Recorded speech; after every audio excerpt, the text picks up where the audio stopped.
Are student loans causing you lots of anxiety and stress in your daily life? And would knowing exactly how to approach your student debt change things so that you could actually just get on with your life and not have to deal with these obstacles that prevent you from having a family or buying a house or feeling trapped in your job or doing all the things that you're hoping to do and why you went and got your degree in the first place? Are student loans an obstacle? If so, you might consider getting a plan to address them.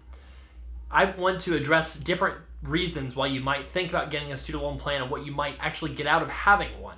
So first, let's talk about, are you prepared to get one? You're prepared to get one if you have an emergency fund and you've got 6 months of savings in the bank. I do not want you to think that you have to approach your student loan debt first. If you have other more pressing challenges like paying the utilities, paying the rent of the mortgage, trying to keep food on the table, those are more important things than paying your student loans basically ever. And so you do need to have the bare minimum of essentials met and at least enough of emergency savings in the bank to justify paying for help, getting advice on something that is admittedly something that you don't have to address to actually survive. I would argue, though, that student loan debt is something that, when it's addressed, allows you to thrive. And so what exactly is the benefit? Who would benefit from getting a student loan plan? So if you've got the emergency funds set aside, in terms of who would benefit from it, let's talk about people who would benefit from it before getting student loan debt and after already having student loan debt. So the people that I think would need a plan before student loan debt happens is people who are thinking about taking out a six-figure sum, really, for their children for undergraduate with a Parent Plus program, or you individually taking out 6 figures of student loan debt for a graduate school type program. The reason for that is the Parent Plus and the Grad Plus program is the way the federal government gives you student loans, and both of those programs are completely unlimited, meaning that you can take out a gazillion dollars into either one of those programs and the government will not stop you from doing so. And the schools understand this. The schools can raise the tuition to astronomical heights expecting that you will pay up, or your alternative is to drop out of your program, which people don't really want to do. So that's on the pre-debt side of things. On the post-debt side of things, who should get a plan for student loans? Anyone who has severe student loan anxiety. What does student loan anxiety look like? Maybe you've experienced hopelessness or depression or shame even from feeling like, what am I going to do with this student loan debt? Particularly if you have more than 2 times your income in student loan debt. We know that the risk of mental health challenges is astronomically higher than if you owe less than 1 times your income in student loan debt. So if you have a 6-figure balance and your debt to income ratio is above 2 to 1, you really would benefit from getting a student loan plan if you already have the debt. So what does a plan entail?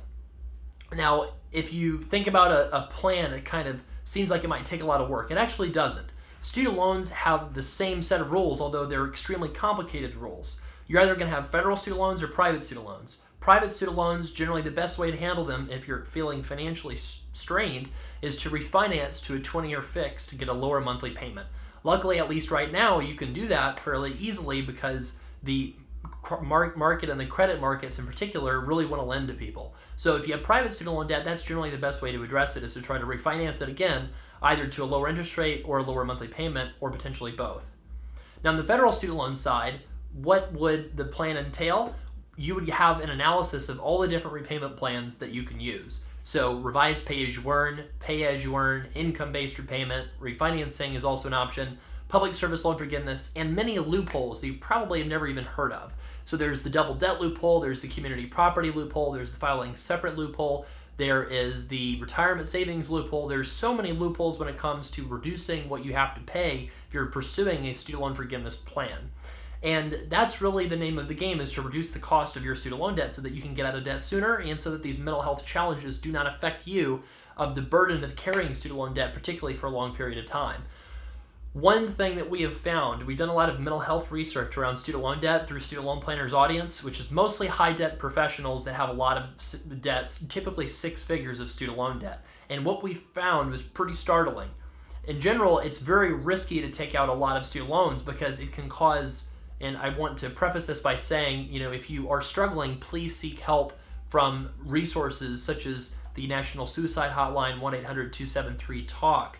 But I want to say that 1 in 14, as of 2021, 1 in 14 of our audience actually stated that they literally considered suicidal ideation due to student loan debt. That is terrible.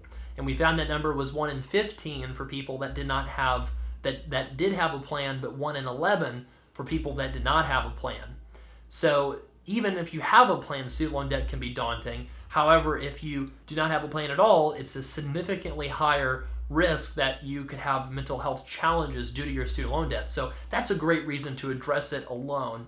And the good news is with a clear plan in place, the majority of people can move on with their lives. They can go ahead and do whatever things they felt like the student loan debt was holding them back from. They can get on and do just what they want to do in life and not feel like the student loan debt has to stop them from doing so.